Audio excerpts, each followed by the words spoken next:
Okay, here we have the ground beef mix. This is a basic mix that you can use with a multiple of applications, and just think of it as ground beef. You can use it to make meatloaf, burgers, meatballs, Bolognese sauce, chili.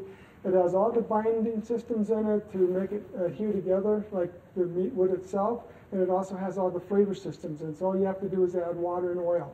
If you just add water and oil to 1 pound of mix, it'll make 2 1/4 pounds of finished product.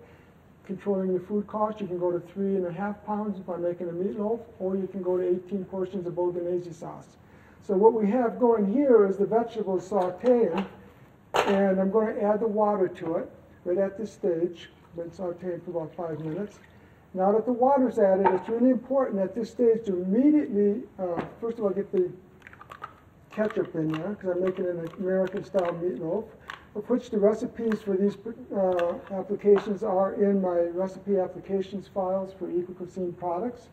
So here we have the mixture going here. Just going to stir that ketchup in a little bit. But you don't want the water to boil, because if it boils, you may lose moisture that you need to bind this. So next I add this immediately, mix it in. Just till it's all totally rehydrated.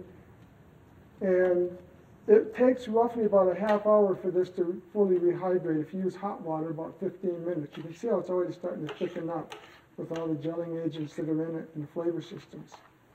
But you want to make sure that you add the mix immediately after adding the water, because if the water flashes off and you don't have enough water, it'll be dry and crumbly.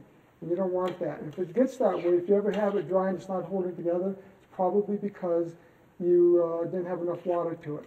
If it's a sauce type application, you can add more liquid to it. But if it's in this particular application, it's a little bit more difficult. You can add water if you're making a loaf or something and let it sit in it, or just rehydrate it and use it as crumbles. Here we have it ready to go into a pan.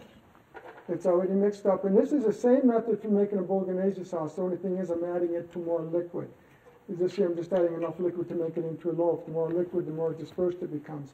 When I disperse it more, like with the Bolognese sauce, I often use the beef broth powder to add more flavor, because I'm extending out the flavor of the beef so much. So next we'll grab a pan here, and now we're going to add it, I should say pour it into the loaf pan. You notice how it's still liquid. If you let it sit longer, it will firm up, and then you'll have to take it and press it into a pan. So while it's still hot, it's ideal to put it into the loaf pan. And now it just goes into the oven for roughly 35 minutes at 350, and you have a meatloaf. And I normally cover it up when I put it in the oven, because it'll flash off moisture and dry it out. And then if you want to glaze it, just put a glaze on it and broil it at the last minute. Okay, so here we have the meatloaf after it comes out of the oven, and I'll show you how nice it slices. Look how clean that slices as a meatloaf. And I added oats to it. Oats is an optional thing depending on how you're going to use it. If you're going to use it in a shepherd's pie, you don't have to add the oats, but the recipe application file does call for oats in the meatloaf. Again, it's an option, and it does add more binder to it if you're going to slice it hot and try to serve it. So I'll bring a pan plate over here, and I have some mashed potatoes with some green beans. Take a couple slices of the meatloaf.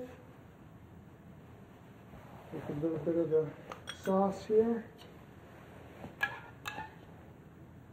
Just drizzle a little on the meatloaf. That's right there. And never pour the sauce all the way over the product. If you do that, that's a Scoffier used to say you're trying to hide your protein. You probably did something wrong with it. I always like the sauce to enhance the flavor and embellish the presentation, but not to overwhelm it. And here you have a meatloaf with whipped potatoes and green beans. I'll set that one here. And here is a Bolognese sauce on pen pasta. Now this you get 18 portions per pound of mix to give you an idea of your yield on your food cost. It's an excellent product. This is one of the most popular proteins that Eco-Cuisine has. It outsells every other one. And again, recipe application files for these products if you're interested in learning more about how to work with them and get a base to start creating your own recipes.